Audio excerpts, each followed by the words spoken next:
stage, man. I'll kick it to you.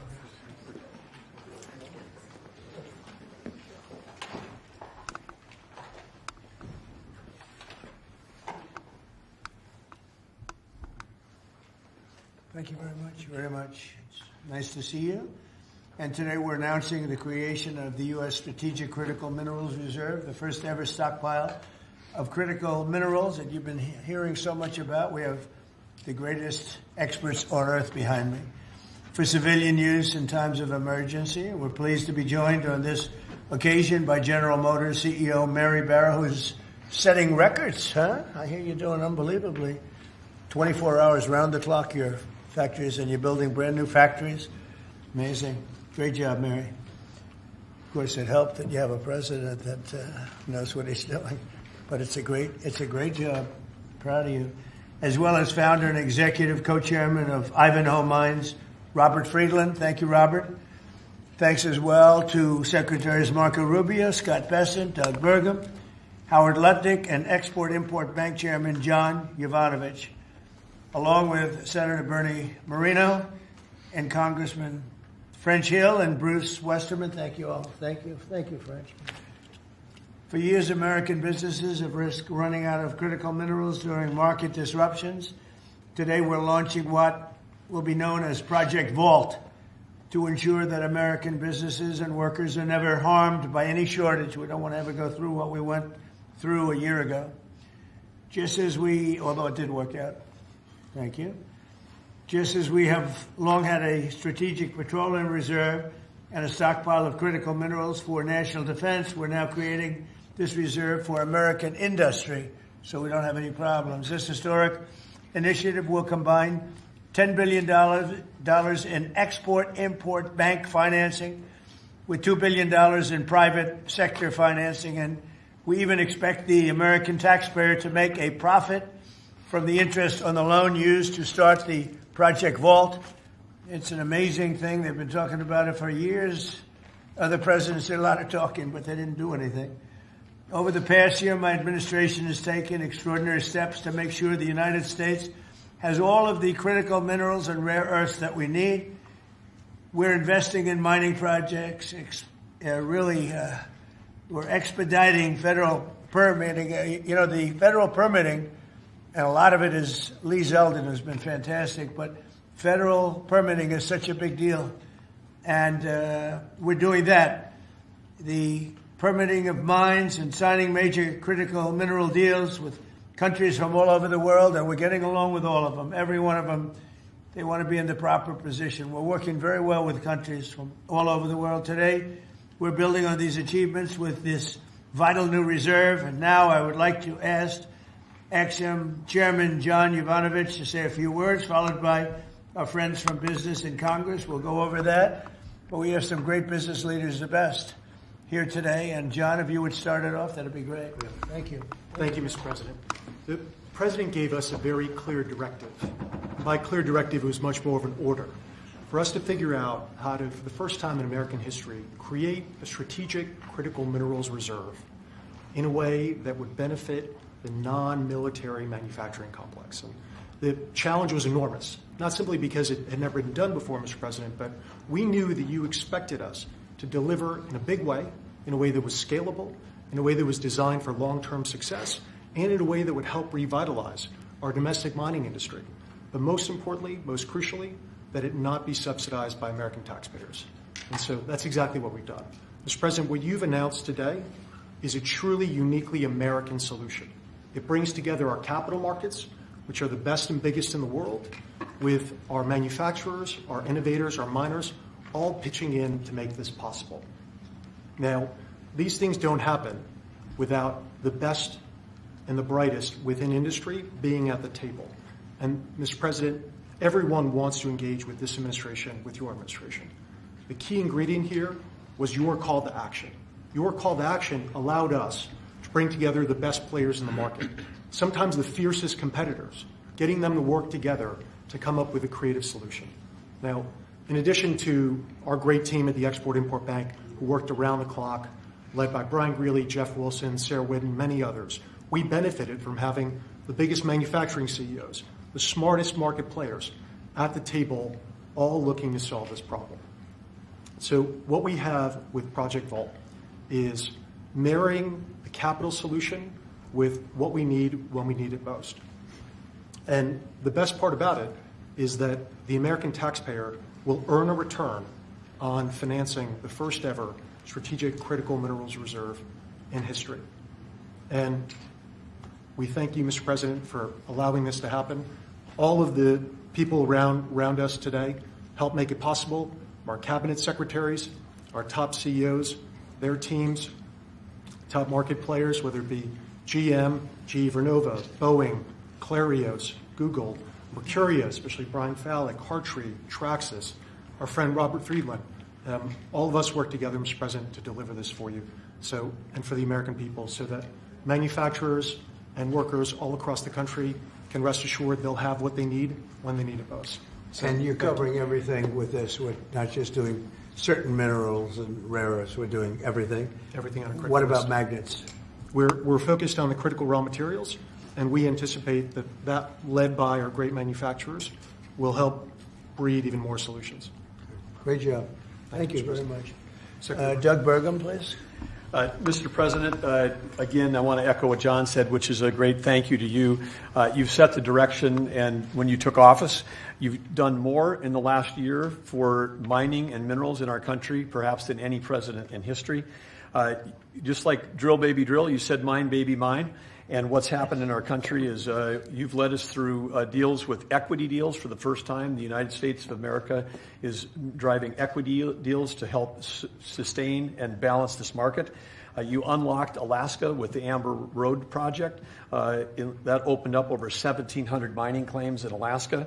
And, of course, on beautiful, clean coal, we've got critical minerals that are co-located with that coal, and we've unlocked that. The Biden administration did 0 coal leases during the last 4 years. You've done hundreds of millions of tons of coal leases. That's going to help drive electric prices down in America. Permitting, you mentioned this in your remarks. There were some permits that had lingered for 29 years. They got done in 4 months last year under your administration. And under your emergency authorities, some of these permits got done in as short as 12 days. You helped create a club of nations to help balance out the fact that we didn't have markets that were functioning around critical minerals. You led off with Australia, Japan, Korea, Saudi Arabia, and Thailand. This week we'll announce 11 more countries that are joining that club of nations as part of this global coalition. And behind that in the pipeline, there's 20 more nations that want to join under your leadership to allow for trade of critical minerals. And then here we stand today with the teamwork that was described. This would not have been possible without the incredible cabinet that you put together. Marco Rubio, Scott Bessent, Howard Lutnick, Chris Wright, and many others were involved in bringing this together through the vision. Standing with us today are some of our chairmen of our great congressional leadership who also have supported this and helped us find a way to do this without any appropriations. This is happening without tax dollars. And of course, our team on the ground here at the White House, including David Copley and everybody else at the NSC, David leading the global supply chain work, the folks working with the EXIM Bank team, working around the clock to make all this happen. So again, when you lead, when you put out a challenge, the teamwork happens. And then here we stand today. This is the largest EXIM Bank deal in the history of the EXIM Bank by more than double. And this is going to help drive national security. It's great for American manufacturers. It's great for American workers. Congratulations, President Trump. Thank you. You're doing a fantastic job, Doug. Thank you. Could I ask Mary Barra, the Chairman CEO of General Motors, which is setting records every single day, and she's doing a fantastic job, to say a few words and also discuss how good the car business is now in the U.S., please.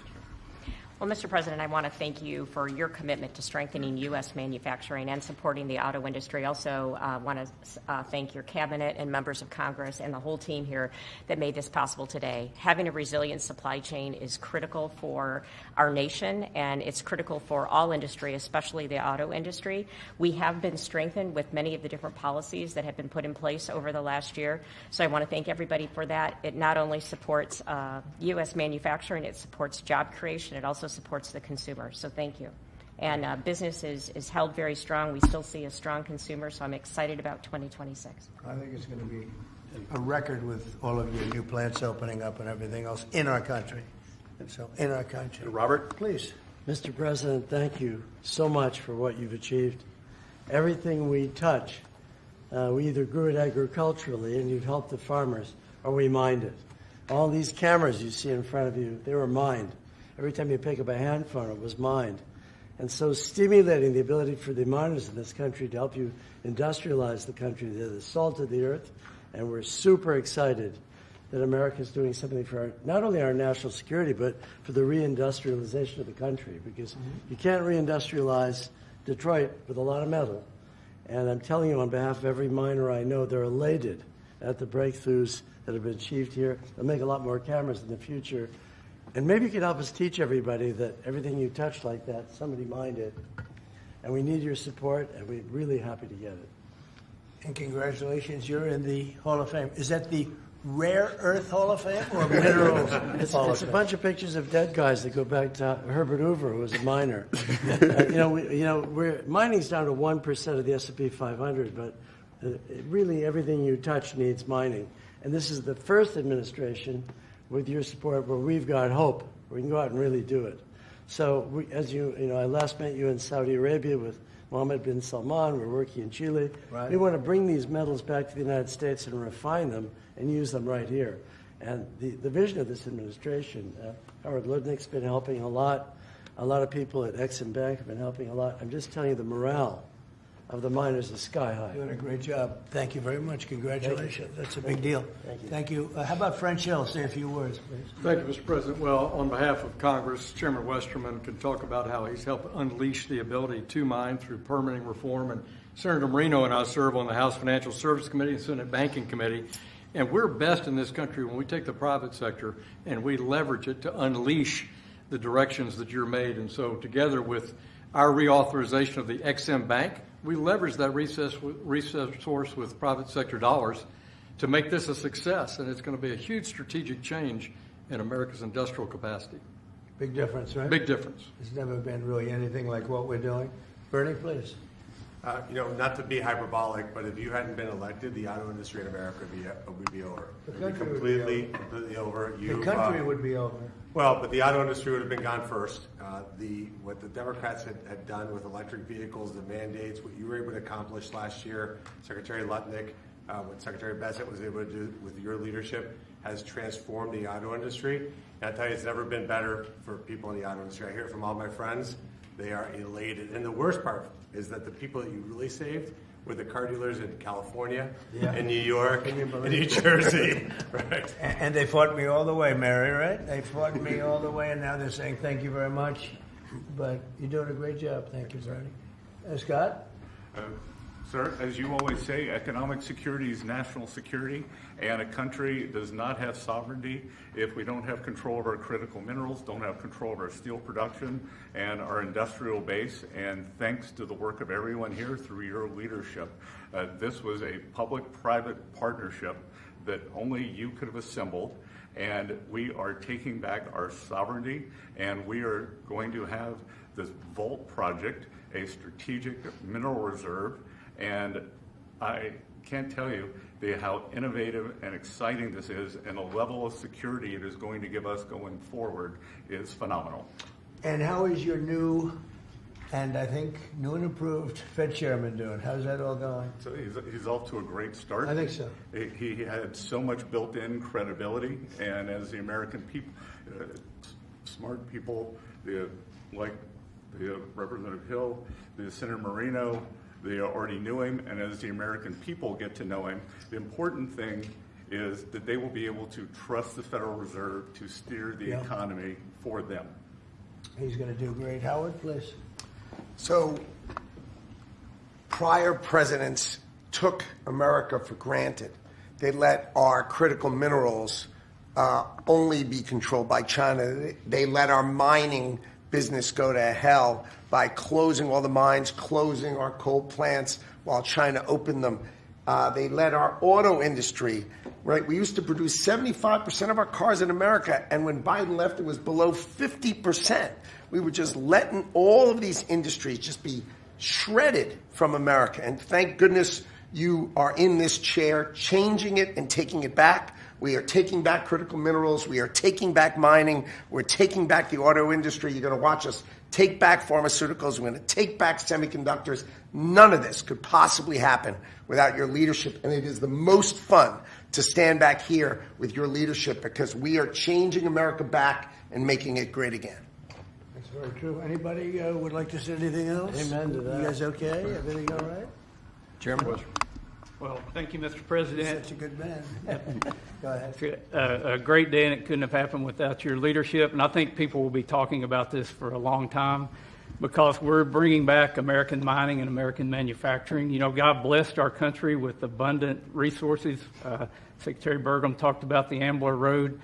49 critical minerals that can be mined in sufficient quantities just in that one area, but from northern Minnesota, Arizona, my home state of Arkansas, we are blessed with all these minerals. They're just in the ground.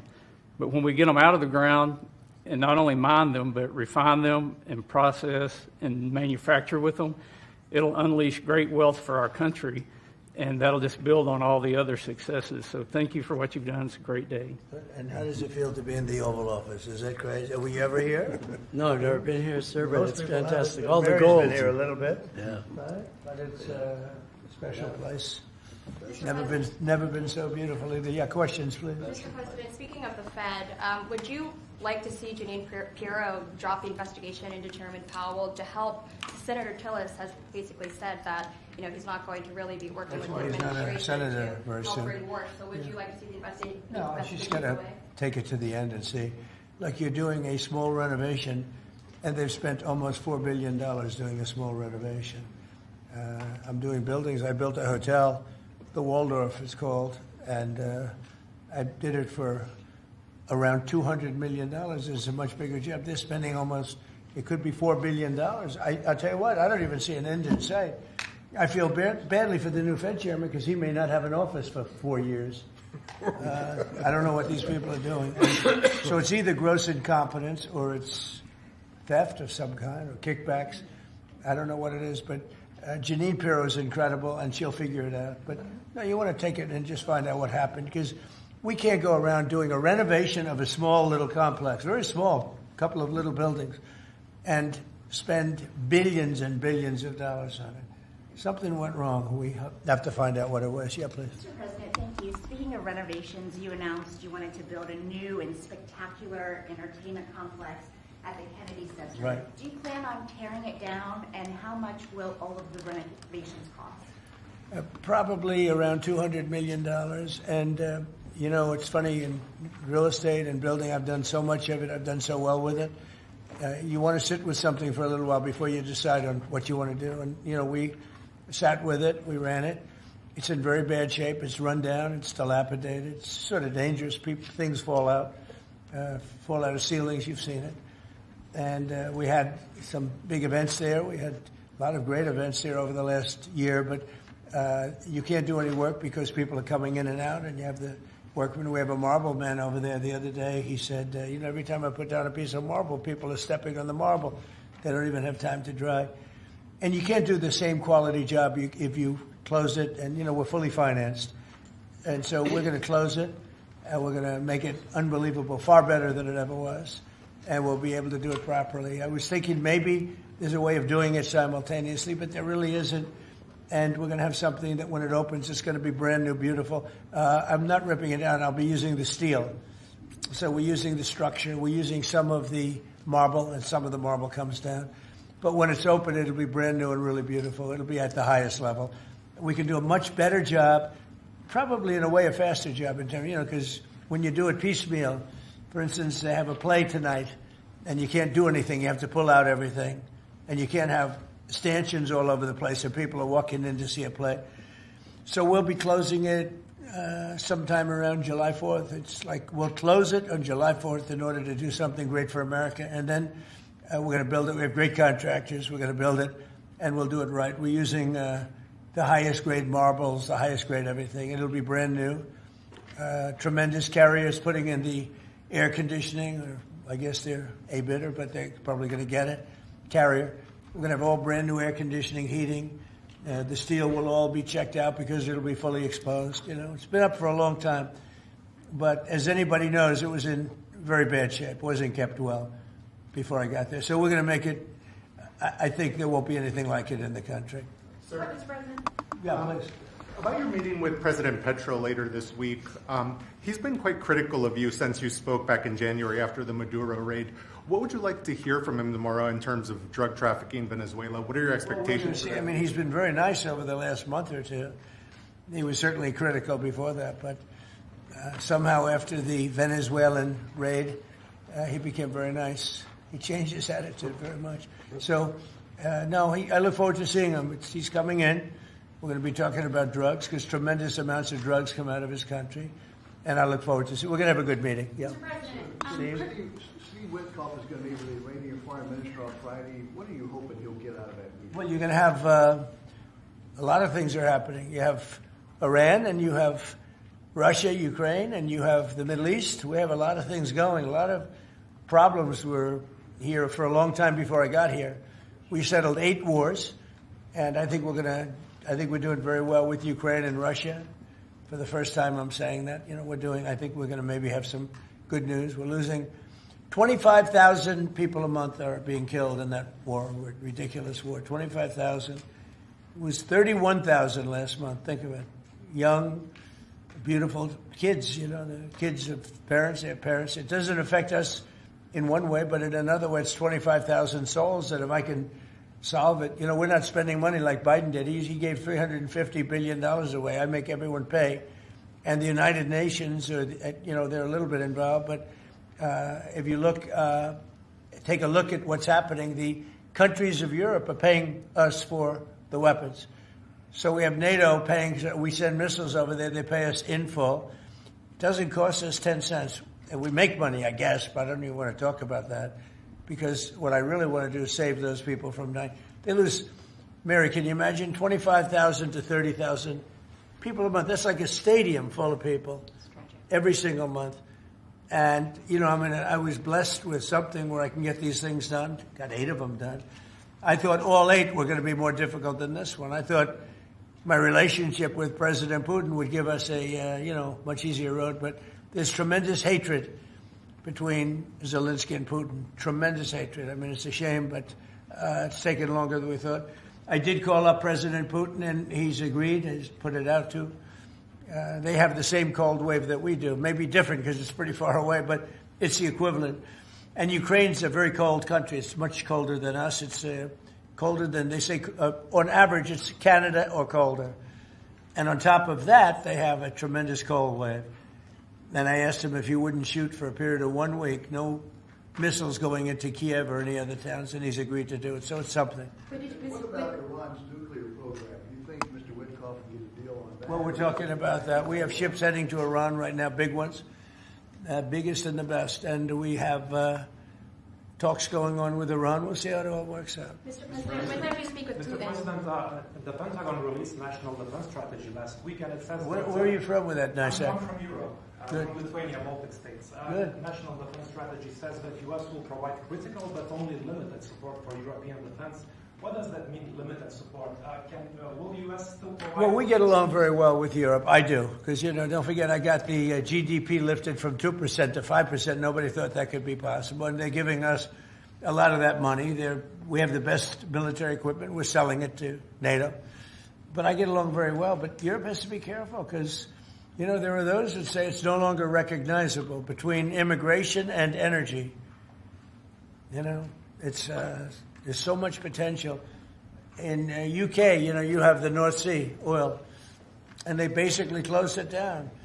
And then they buy energy from Norway, which is the North Sea oil. So you figure that when Norway's got trillions of dollars, they have to be careful. You need energy, and you can't do the windmills because the windmills, you're supposed to make money with energy, not lose money.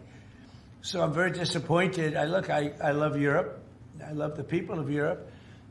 And they have to be very careful. They're at a tipping point. You have tremendous immigration problems, and you have tremendous energy problems. It's a bad combination. So. Mr. President, thank you, Mr. President. Kristi Noem just announced that you're deploying body cameras to Minneapolis. What's your thinking behind this decision, and do you want to see this? Well, it wasn't my decision. I would, I leave it to her. They generally tend to be good for law enforcement because people can't lie about what's happening. So it's generally speaking, I think 80% good for law enforcement. But if she wants to do that, I'm okay with it. Remember one thing: we closed the border. I got elected on a disastrous border, and we have nobody coming in through our border anymore. We had 25 million people come in 4 years through our border. Many of them were murderers and drug dealers and mentally insane from mental institutions and insane asylums. And now we don't have anybody coming in. For 9 months now, I mean, they actually report zero. We have 0 people coming in, which I find hard to believe, but the Democrats do that report. They tend to be left-leaning that do that report.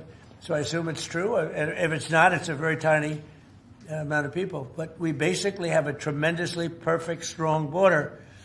And also crime levels are at the lowest point they've been in 125 years.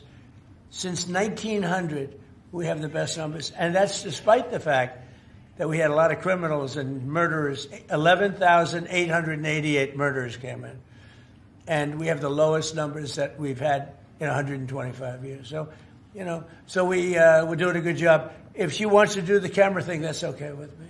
Mr. President, there was one homicide in D.C. during January. Do you think this is due to your efforts, and do you think blue states should see this as a sign that they should cooperate with you? Well, if there was one, I mean, we haven't had one in a long time. D.C. has become a very safe. There was an in-house homicide. It was in-house. It was a dispute within a family. We have had virtually no crime in D.C. D.C. is now considered a very safe place, and it should be. It's our nation's capital. And we sent in the soldiers. I read the Washington Post this week, and it was incredible. They were trying to determine how did we get so low numbers? The low numbers in D.C. because we have very little crime, if any. And they talked about everything except for the fact that we put our National Guard and great soldiers inside our city. They didn't want to mention that. It's how dishonest. Because if we didn't do that, you'd have tremendous crime in D.C. And I get thanked every single day by people that work in the White House. People, young ladies, men, they come up, thank you, sir, for making D.C. so safe. They walk to work now. A year and a half ago, they wouldn't have walked to work. They would have been killed or mugged or something would have happened to them. So it's, it's a great honor, but you got to read the story in the Washington Post. They do it. Crime is way down in D.C. Now, what's the reason for it? The reason for it is we have very big, strong, good-looking soldiers standing around. And I think they make the place look better. But this is our capital, and we have a very safe capital. We had a very dangerous capital before. Yeah, please. Sir, yesterday you said you were speaking to people about Cuba to reach an agreement. What sort of agreement are you hoping to reach? Is that with the Cuban government? Well, it's a failed nation now, and they're not getting any money from Venezuela, and they're not getting any money from anywhere. It's a failed nation. Mexico is going to cease sending them oil. So I'd like to take care of the people that are here from Cuba. You know, we have many people that came from Cuba that were thrown out of Cuba or that fled Cuba. They came over on rafts. They went through shark-infested waters. I don't know how they did it. And that was many years ago. Many would like to go back. Many would like to at least visit their relatives. And I think we're at a pretty close point. We are dealing with the Cuban leaders right now.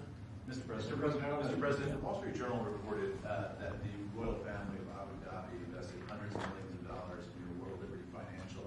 Can you explain why you decided to take that investment? Was that a transaction? Well, I don't know about it. I know that crypto is a big thing, and they like it. A lot of people like it. The people behind me like it. My sons are handling that. My family is handling it. And I guess they get investments from different people. But I'm not. I have all I can handle right now with Iran and with Russia and Ukraine and with all the things we're doing. So I don't know exactly, other than, I'm a big crypto person. I'm the one that probably helped crypto more than anybody because I believe in it. And the reason I believe in it is because if we don't do it, Scott, I think we can say then China's going to do it. Right? Yes, sir. If we don't do crypto, then China's going to do it. And it's just like AI. We're leading AI by a lot. And if we weren't leading, China would have led. They're very capable. They're very good. What do you have to say about that? You've made America the digital asset capital of the world. We did the Genius Act for stable coins.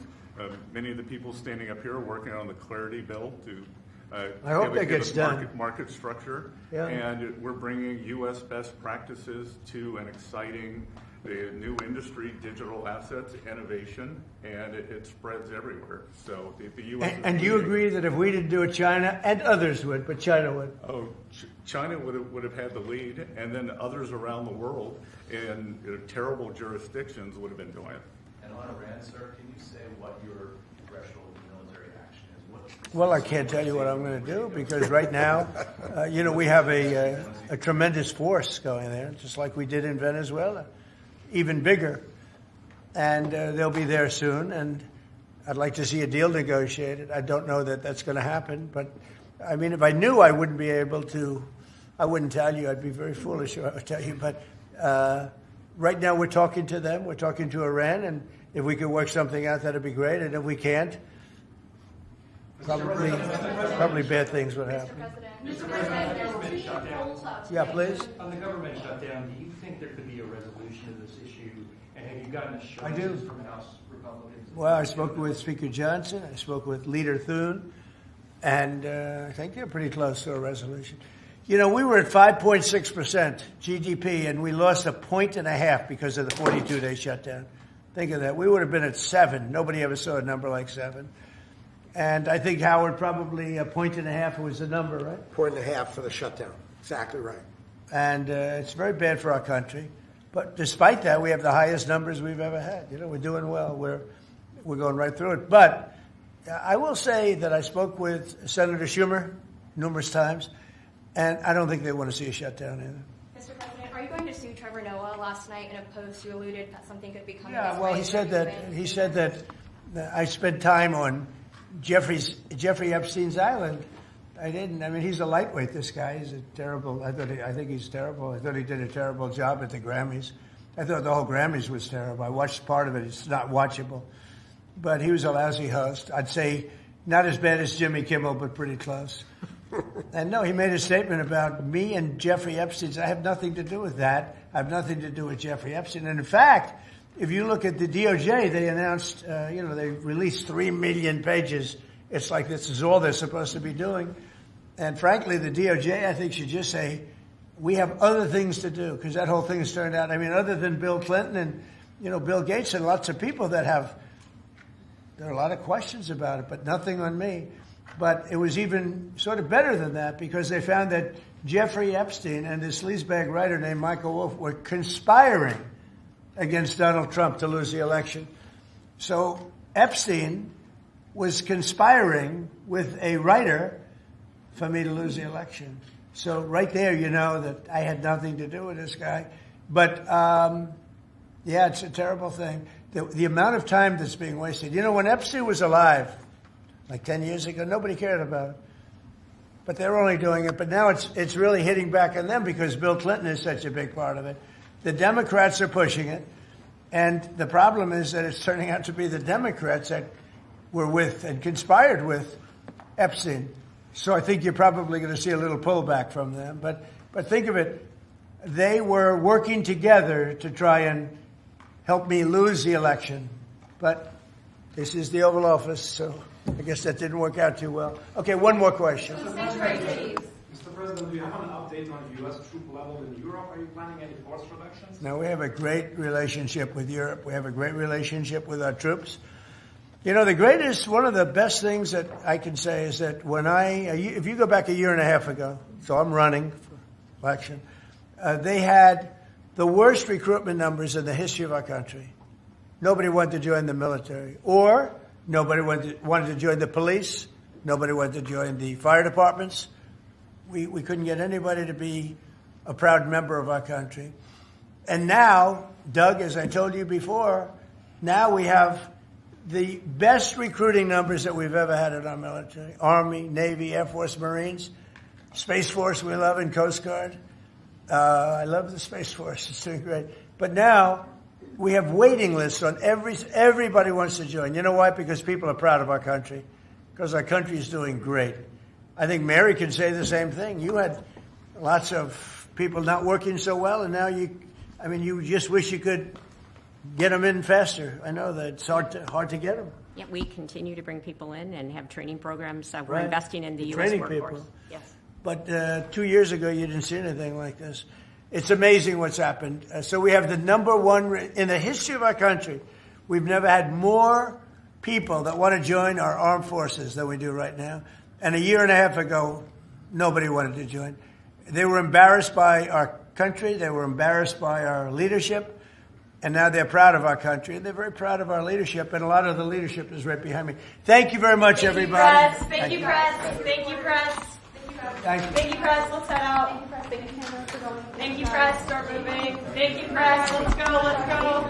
Thank you, press. Thank you, press.